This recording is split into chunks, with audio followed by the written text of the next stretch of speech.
జమున అయితే అలా ఒంటరిగా నిలబడి ఇలా ఆలోచిస్తూ ఉంటుంది.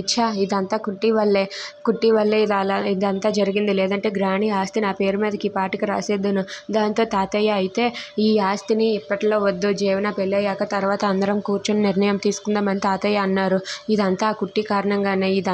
ఈ కుట్టి చేసినందుకు నేను ఆ కుట్టిని ఏం చేయాలని చెప్పి కుట్టిపై చిరాకు పడుతూ ఉంటుంది. ఇంతలో జమున భుజం మీద ఒకరు చేయి వేస్తారు. ఎవరా అని చెప్పి వెనక్కి తిరిగి చూసేసరికి అక్కడ ఉన్న సూర్య జ్యోతిలను చూసి జమున అయితే ఒక్కసారిగా ఏంటమ్మా ఏంటి నాన్న అని చెప్పి అంటూ ఉంటుంది. దాంతో అక్కడ ఉన్న సూర్య జ్యోతి అయితే, ఏంటి నువ్వు రేపు జరగబోయే పెళ్లి గురించి ఏమైనా ఆలోచిస్తున్నావు, లేదా ఇందాక జరిగిన తగు గురించి ఆలోచిస్తున్నావా అని చెప్పి సూర్య అడుగుతూ ఉంటాడు.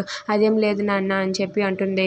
నువ్వు ఇందాక జరిగిన తగు గురించి అయితే మాత్రం అస్సలు ఆలోచించుకో, ఎందుకంటే అది అక్కడితో మర్చిపో అని చెప్పి అంటూ ఉంటాడు. మాకు నిజంగా చెప్పాలంటే శ్రీతన్ కన్నా నువ్వే ఎక్కువ జమున. నువ్వు పుట్టాకే మీ గ్రాని నన్ను కోడలుగా స్వీకరించింది, లేదంటే అంతవరకు నన్ను కోడలుగానే అంగీకరించలేదు.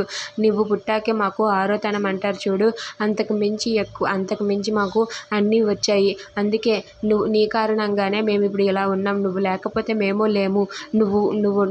నువ్వు ఇంట్లో ఉండడం కారణంగానే మేము కూడా ఉంటున్నాం అంతే అని చెప్పి జ్యోతి అయితే జమునతో అంటుంది. అది విని జమున అయితే, నేను నీ కన్న కూతురిని కాదు కదా, కన్న కూతురిని అన్న నిజం తెలిస్తే గుండాకి ఇప్పుడే చేస్తారు అని చెప్పి జమున అనుకుంటూ ఉంటుంది.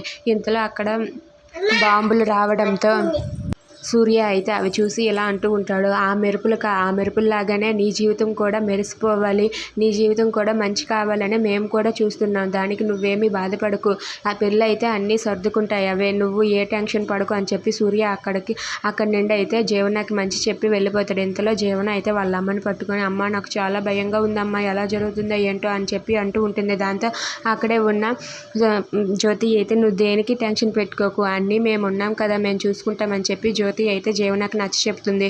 ఇక జ్యోతి వెళ్ళిపోయాక ఇందమ్మ రాగానే, ఏంటి పెద్దమ్మ ఇది, ఈ పెళ్ళి ఎలా ఆపుతావో ఏంటో నాకు చాలా టెన్షన్గా ఉంది.